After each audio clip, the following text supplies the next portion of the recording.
Hello there, my friend. This is Greg Hennett bringing you more Water from the Rock. Today's message is titled, It Is I.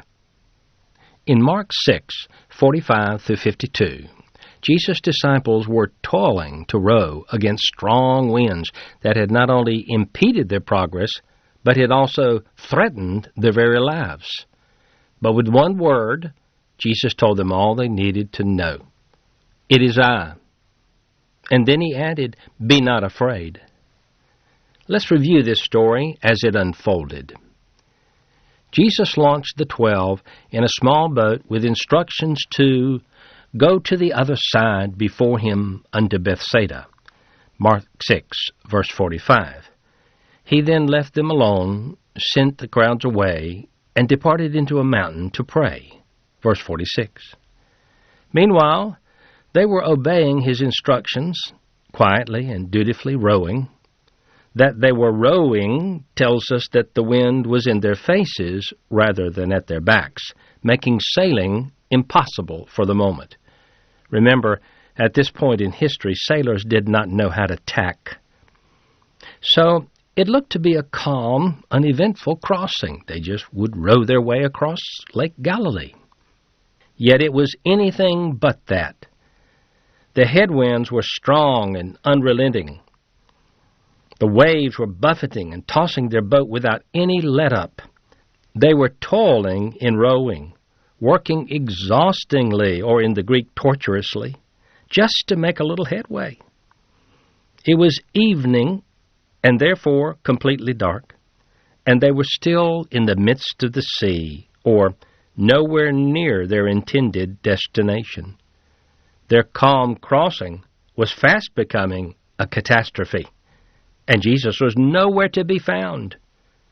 Then things took a turn for the worse. Looking up, the disciples saw Jesus walking on the water, a distinctively divine act of power, as Job 9, verse 8 reveals, but they mistook him for a ghost, or disembodied spirit of someone who died at sea without proper burial, or so the Jews believed. Suddenly, their torturous toil turned into sheer terror. It seemed that not only the storm, but also the very spirit world was out to get them. In a full panic now, they cried out, as any of us might have done if we had their very limited knowledge of Jesus. What did Jesus do? Lovingly, he immediately helped them, verse 50, but in an unusual way. Did he stop the vicious winds and stubborn waves? No, not yet. Did he turn the black night into a bright day? No, not yet. Did he supernaturally transport their boat to the shore? No, not yet. The first thing he did was simply say, It is I. Was this what he should have done? Just tell them that he was there, present with them? Absolutely, my friend. This was the real solution, a healing balm for their vexing fear. Jesus, the miracle-working Master, the wondrous healer, who had raised the dead, and who had just multiplied a handful of fish and bread to feed thousands only days earlier, and whom at that very moment they could see walking on their stormy waters, he was with them, right now, in the middle of their grave difficulty. It was too much for them, but not for him. And there's more. It is I means, in the Greek, literally, it is I am. So Jesus was assuring his Jewish devotees, who were well acquainted with this distinctive Hebrew name, that he was their original, historic deliverer, the great I am, the mighty God of the Exodus, who worked many stunning miracles to deliver his people. With him present, every danger, problem, need, and perplexity, however problematic, was no problem at all. His presence would protect them. His voice would comfort them. His power would empower them. His Spirit would reinfuse them with fresh vitality. His wisdom would guide them.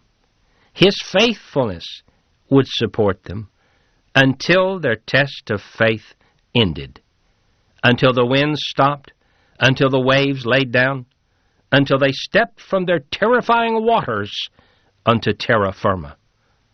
Until that moment, "It is I" was all they really needed to know. I remember once, many years ago, when suddenly I experienced a trial of faith so shocking, so devastating, so paralyzing to my life and ministry that it looked like the end.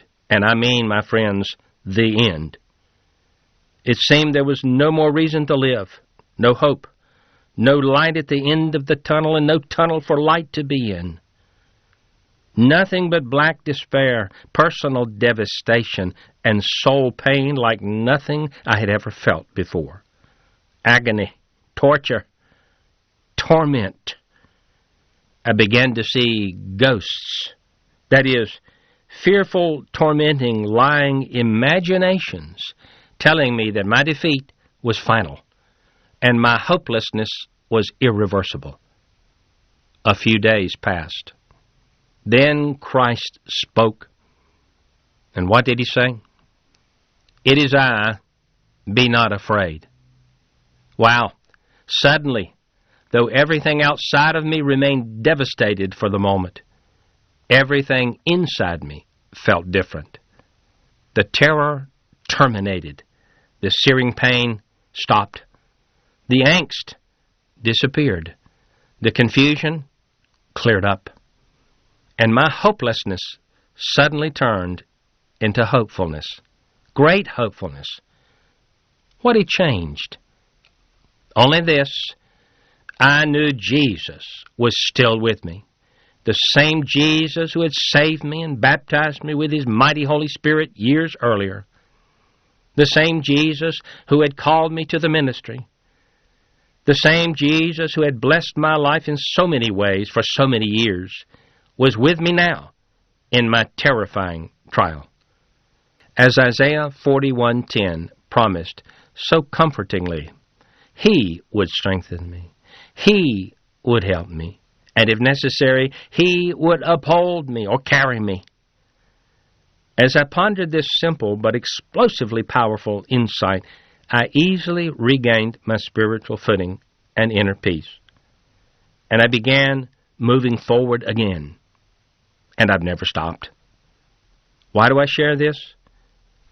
Perhaps today, you or a loved one or a fellow believer may be toiling tortuously in a dark, stormy Galilee of your own, wrestling with ghostly imaginations of great loss, painful rejection, or irreversible failure, and far from any semblance of a safe landing. If so, this word is for you. Jesus is there, now, still with you, wherever you are, whatever or whoever is against you, however hopeless your situation seems. And if He, the great I Am, is with you, your storm is suddenly rendered powerless. Sickness can't intimidate you. He's the healer. Contentious critics cannot thwart you. He's the peacemaker. Overwhelming financial needs can't take you down. He's the provider. Loneliness can't spoil your contentment. His Spirit is your personal comforter. Slander can't ruin you. He's your vindicator. Divorce cannot destroy you. He remains your faithful heavenly spouse. Friends or family turning against you cannot stop your faith walk. He is your protecting refuge. Experiencing defeats need not defeat your fellowship with Christ. He is your victor or overcomer who turns every defeat into victory in His time and way.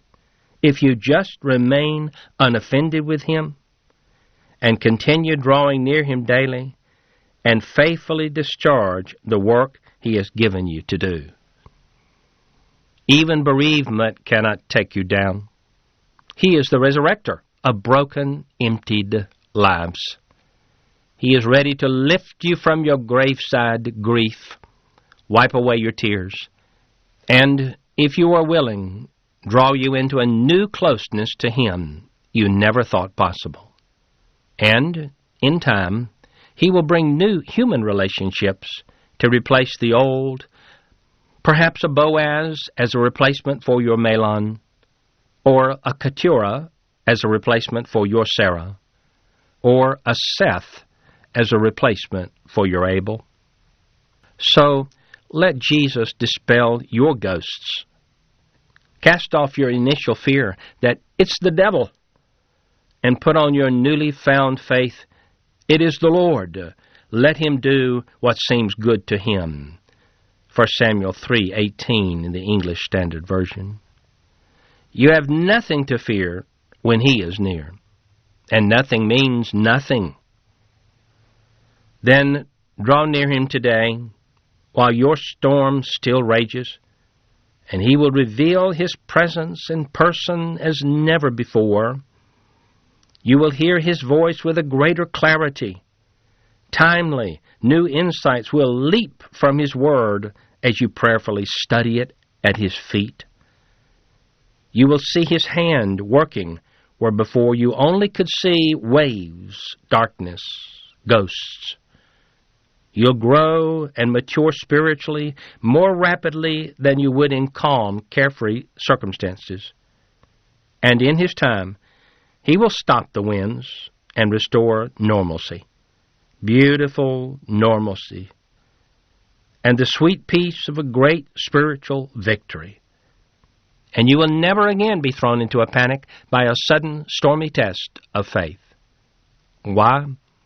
You will quickly remember, it is I. Well, that's all for today, my friend. For more information about my books, courses, teaching videos, and devotional messages, please visit us at greghennettministries.org. That's GregHinnant ministries.org. And also at Greg Hennett on Facebook. And may Jesus richly bless you. Maranatha, He comes.